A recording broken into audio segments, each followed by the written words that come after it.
dia, pessoal! Tudo bem com vocês? E finalmente chegou a hora, o momento que todos estavam esperando, o final da terceira temporada de One Punch Man. Será que foi bom? Será que foi ok? Será que foi ótimo? Será que foi incrível? Ou será que foi um desastre, uma abominação, uma aberração, um caco? Se vocês quiserem descobrir como foi o final da terceira temporada de One Punch Man, continuem nesse vídeo aqui comigo para juntos nós vermos o resultado dessa bomba.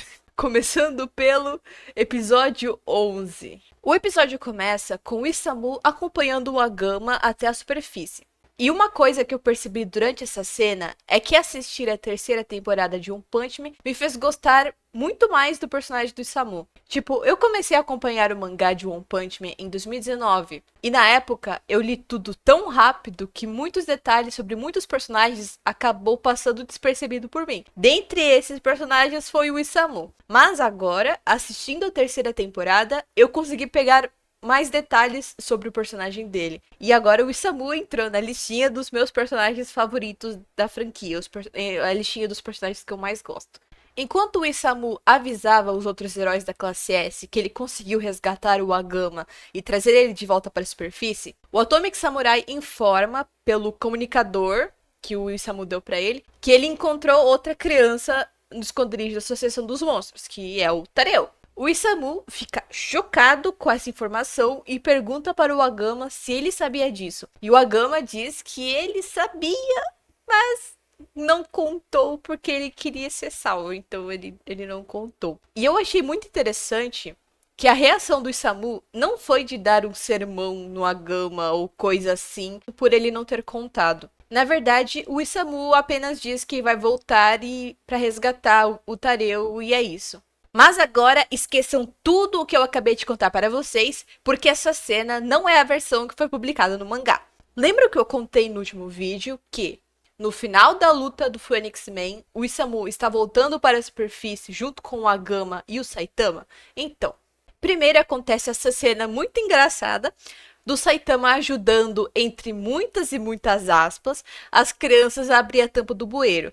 Que eles não estavam conseguindo abrir porque tinha a caçarola de um prédio, dos escombros de um prédio em cima da tampa do bueiro. Daí eles, e com eles eu quero dizer o Saitama, abre a tampa do bueiro e arremessa os escombros para as cucuias. O Sekingal vê o Saitama e pergunta, ué, quem que é esse cara aí? E o Isamu explica que o Saitama é um herói também e que encontrou ele dentro da Associação dos Monstros. O Sekingal pergunta, os monstros também sequestraram como refém?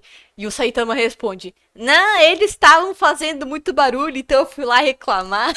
Daí o Sekingal fica pupu com o Saitama. Tipo, você tá louco, cara? Se alguma coisa acontecesse contigo, eu teria que mandar uma equipe de busca pra te salvar. Sai da minha frente, seu tapado. E o Saitama responde, tá, ok.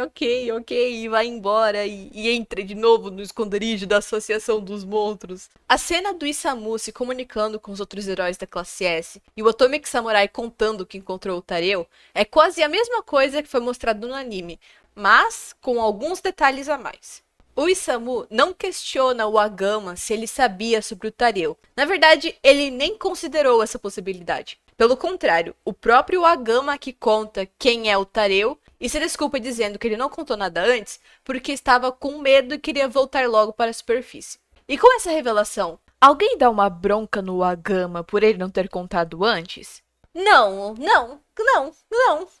O Isamu agradece o Agama por ele ter sido honesto e contado a verdade. E então volta para a Associação dos Monstros para resgatar o Tareu. Voltando para o anime, o Atomic Samurai se encontra com o Semente Preta e saca só esse frame. Ele tá igualzinho ao quadro do mangá. Sendo bem honesta, eu adorei a cena de luta deles, ela ficou ótima. E os bonequinhos em 3D do Semente Preta não me incomodaram nem um pouco.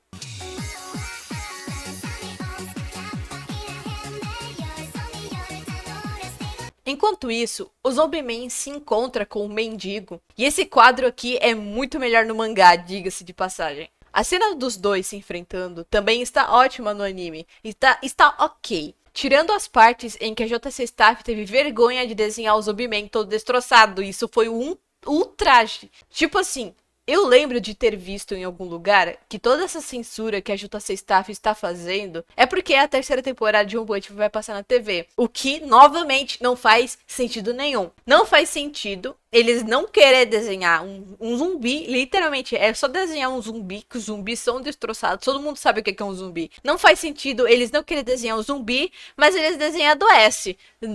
Nossa, com certeza, isso aqui vai passar na TV aberta, né? É, meu Deus do céu. Tem esse diálogo do Zumbi-Man falando com o mendigo sobre as cuecas dele, e esse diálogo não existe no mangá, então me deixou meio incomodada enquanto eu assistia, tipo, foi desnecessário esse comentário, não, você não precisava ter sido tão pessoal com os mendigos. A JC Staff adicionou esse diálogo só para fazer referência ao capítulo extra do mangá. É, mas eu achei desnecessário. O Zombie-Man pergunta pro mendigo de onde que veio os poderes dele. E o mendigo conta que, resumidamente, de uma maneira bem resumida, depois que ele foi demitido do emprego dele, ele começou a ter umas crises existenciais sobre a humanidade e a própria existência dele, ao ponto dele decidir que não queria mais existir naquele mundo, se é que vocês me entendem. Mas antes dele fazer qualquer coisa contra si mesmo, Deus, ou God, eu prefiro falar God, né? Apareceu na frente dele dizendo que a percepção do mendigo sobre os humanos estava correta, que toda essa crise existencial que ele estava tendo sobre a humanidade estava certa. Mas isso não era motivo para ele deixar de existir. Desse jeito, God deu esses poderes para o mendigo, e esses poderes, pelo que deu a entender, deveriam ser utilizados para exterminar a praga que é a humanidade. O que, curiosamente, é a mesma coisa que o Vaciniman disse lá no primeiro episódio da primeira temporada de One Punch Man. Curiosamente, é a mesma coisa que ele falou, né? Você tá de brincadeira? Mas que historinha meia boca é essa? A minha é bem superior. Eu fui criado pela poluição que o homem causa na Terra. Eu sou o Vaciniman! A Terra é um organismo único. Vocês humanos imundos não passam de uma bactéria que causa doença que destrói. A força vital da Terra é para acabar com os seres humanos e sua civilização do mal. A Terra, na sua sabedoria infinita, deu a luz a mim! Você diz que faz isso por diversão? Por diversão! Como se atreve a confrontar o apóstolo da Terra-mãe com um motivo tão fútil? O que pode esperar? Mas assim, essa historinha do mendigo é bem mais impactante no mangá por causa de um único quadro em específico que foi cortado do anime. Ele foi, na verdade, ele não foi cortado, ele foi alterado. Só mudaram a cena pra adaptar pro anime. Mas assim, eu entendo eles terem readaptado essa cena pra não mostrar isso, mas eu entendo. Torna a história mais impactante, mas eu entendo eles terem mudado. Enquanto isso, sim, nós temos muito enquantos issos nessa saga. Aparece o Pretty Prisoner, eu não sei como falar. Não sei qual falar, na verdade. Enfim, lutando com mais alguns monstros aí, mais um dia normal, e os monstros estão tendo um pouquinho de dificuldade para enfrentar o Pretty. Eles tentam recuar, mas são impedidos pelo elefante psíquico de guerra pré-histórico.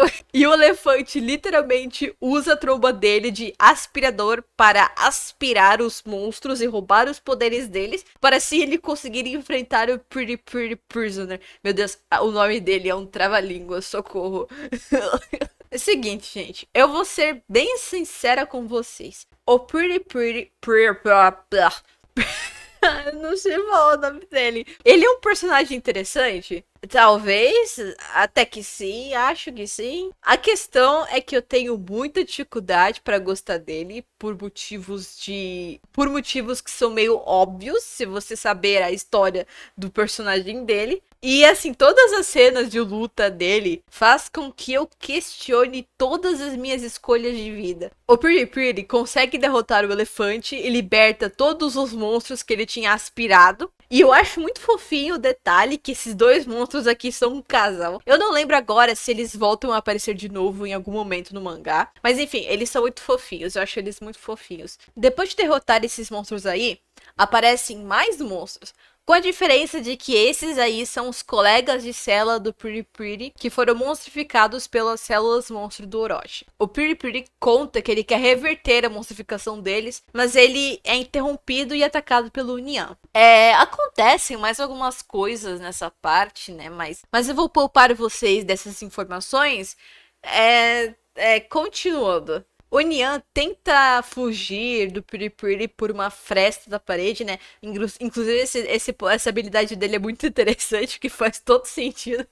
Mas o Pretty Pretty destrói a parede pra ir atrás dele. E no processo ele acaba falecendo os antigos colegas de cela dele, porque eles são soterrados pelos escombros das paredes. De resto, não acontece mais muitas coisas nesse episódio, mas a melhor parte desse episódio foi a luta do Atomic Samurai contra o Semente Preta. E o episódio termina com o Saitama indo para algum lugar, e de fato ele realmente está indo para algum lugar, ele está indo para o episódio 12. O episódio começa com o nosso querido grupinho Bang, King, Fubuki e Bombi andando por um corredor da Associação dos Monstros, e o King está apavorado, coitado do King. Mas, ao mesmo tempo, ele não se ajuda, ele não sabe se ajudar, porque sempre que alguém fala com ele começa a interpretar o papel de um homem mais forte. E, tipo, mesmo que ele esteja sendo o mais sincero possível, ele literalmente tá falando a verdade na cara da pessoa, mas a pessoa continua vendo ele como o homem mais forte do mundo. E o pessoal apenas entende que ele tá sendo humilde. A Fubuki sugere que eles se dividam em 2 grupos, né? E com 2 grupos ela quer dizer que ela, o Bang e o Bob vão pra um lado e o King pro outro. Sabe de uma coisa? A continuação dessa cena acontece nos pós-créditos, mas eu vou aproveitar para contar agora, só para não estragar o clima do final desse vídeo. Então, continuando. O King acaba encontrando a Gama, ele não tinha sido resgatado. O suposto Agama tenta pedir ajuda pro King, né? Mas o King tenta dizer pra ele que não dá, é melhor você procurar outro herói, eu não posso te ajudar, eu não sou bom pra te ajudar. Mas como o King é o King, isso acaba intimidando o suposto Agama, revelando que ele, na verdade, era um monstro disfarçado. Coitado do King, isso deve ter deixado mais um trauma nele. Enquanto isso, aparece o Pig God comendo uns monstros aí, de novo, porque é isso que ele faz, essa é a habilidade dele. Ele derrota os monstros, transformando eles em pavê. Mas daí aparece o Gengivas, o monstro chamado Gengivas, e come o Pig God. Quer dizer, ele tenta pelo menos, porque o Pig God escapa da barriga dele, enfim. E daí os dois brigam e é isso que acontece. É só isso que acontece nessa cena. E a cena corta para o Darkshine lutando contra o besourinho lá, que tinha enfrentado o Garou no episódio 2. E não acontece muita coisa nessa cena, não. Os dois só tem um diálogozinho, e daí o Darkshine derrota o besouro com um soco só. O que eu achei deveras interessante. O cara é parrudo, ele derrota as coisas com um soco só. Tá quase chegando no nível do Saitama. Falta um pouquinho, assim, ó, pra chegar igual o Saitama. Tá quase lá. Enquanto isso, o Saitama tá falecendo os monstros aí, até que ele encontra o Pochi.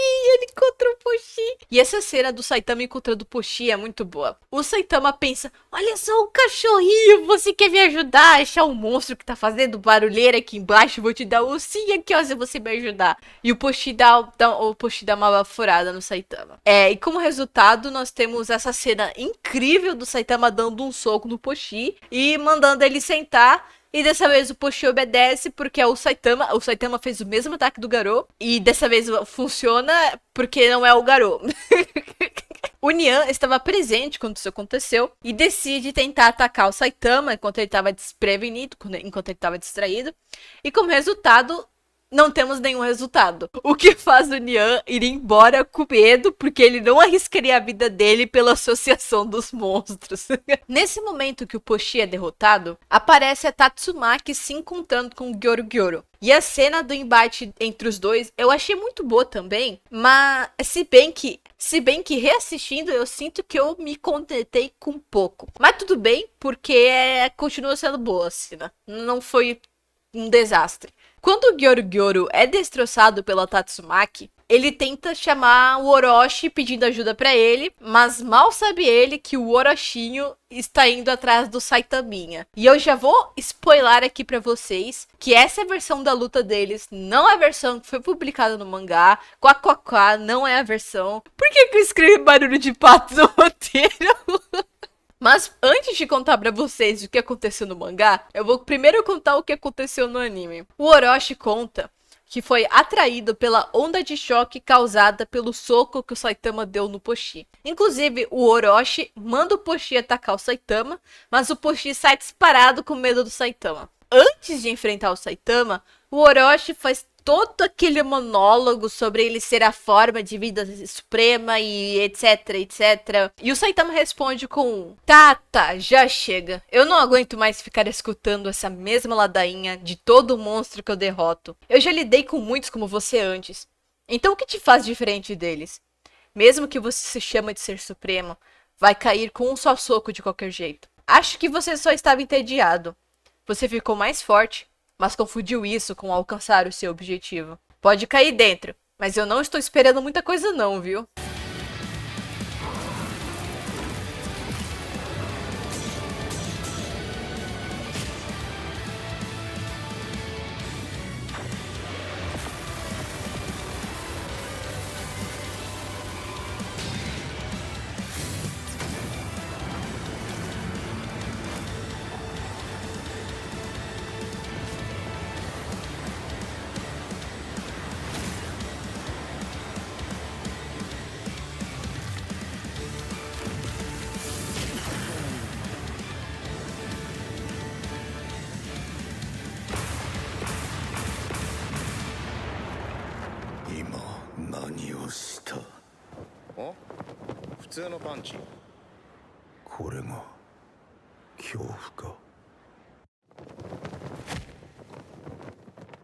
E com o Orochi sendo derrotado, o episódio termina mostrando um mural em que nele tem um desenho do que representa o Orochi e logo acima do desenho dele, God. E também mostra o Garou desacordado, mas é só isso, daí termina o episódio. Como eu disse, essa não é a versão que foi publicada no mangá. Então, vamos lá contar o que aconteceu no mangá. As cenas da Tatsumaki e do Pochi é a mesma coisa, mas a do Orochi se desenrola de uma maneira um pouco diferente. Assim como também foi comentado no anime, o Orochi queria usar o Saitama de sacrifício para alguma coisa. Ele revela o verdadeiro rosto dele para o Saitama, que é apenas um emaranhado de seja lá o que seja, e convida o Saitama para eles irem conversar em outro lugar e trocar umas ideias. Os dois vão parar naquelas ruínas lá embaixo, onde tem os desenhos na parede. No mural, além de ter um desenho de um monstro muito parecido com Orochi, também estava escrito que um suposto deus iria renascer se um sacrifício fosse feito naquele altar, fazendo o Orochi entender que ele era esse suposto deus. E agora o Orochi iria usar o Saitama como sacrifício para assim renascer como um deus. Mas, novamente, o Saitama não prestou atenção em nadinha do que o Orochi estava falando para ele. Na verdade, o Saitama decidiu que seria totalmente normal tomar banho na lava e isso deixou o Orochi pupu. Pupu.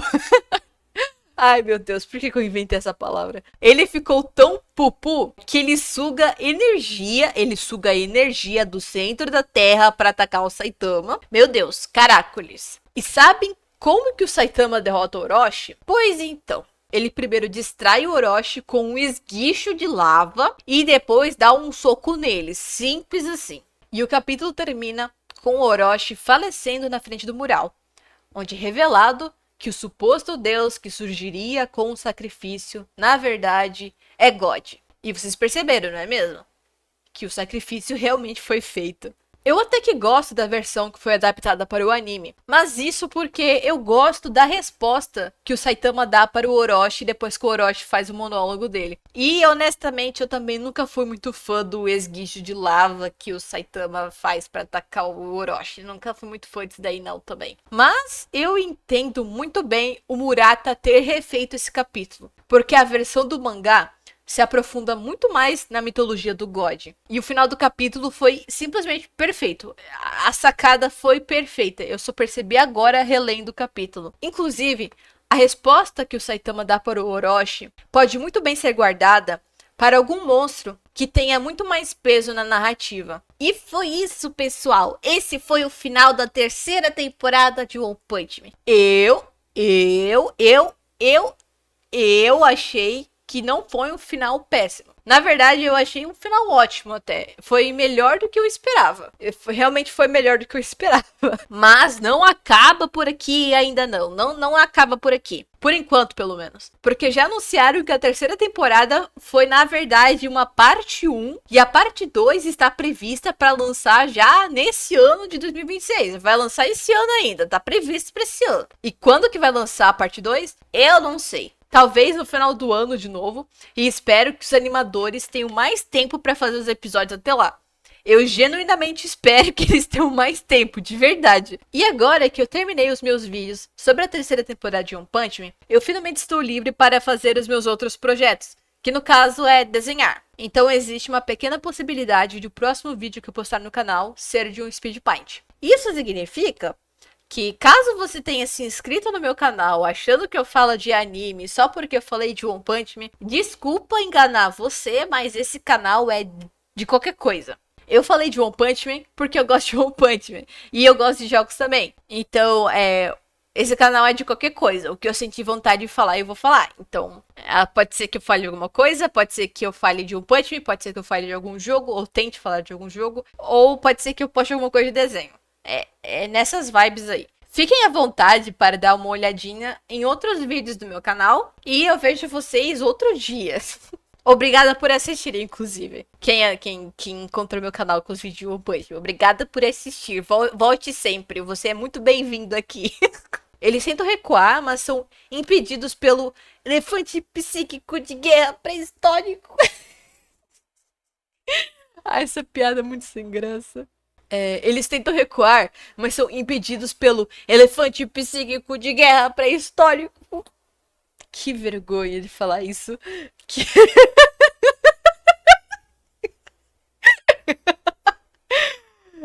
Ai, meu Deus do céu. Ai, meu Deus do céu. Calma.